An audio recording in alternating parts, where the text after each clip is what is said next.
Welcome to Sweet Life Beat Life. We hope this video helps. You open your Figma file and immediately build the foundation: a frame, grid, and a reusable button component. Make 3 variants: default, hover, pressed, so transitions target specific states. Use auto layout so padding and resizing behave predictably. That way motion won't break layout. Once done, name layers and variants precisely.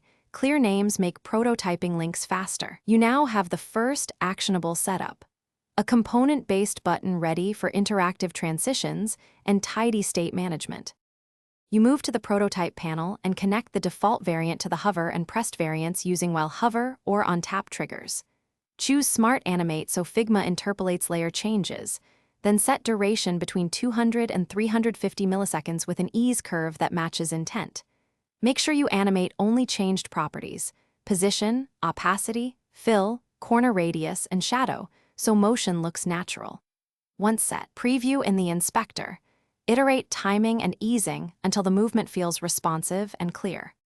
You enter present mode and test every interaction: hover, tap, rapid clicks, and state reversals. If you see jumps or missing animations, make sure corresponding layers share exact names and layer hierarchy between variants. Mismatched layers break Smart Animate.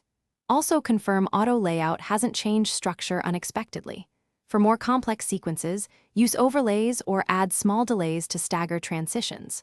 Finally, make incremental adjustments to duration and easing, then retest until the button animation feels polished and Thanks for watching. Consider subscribing if we helped you.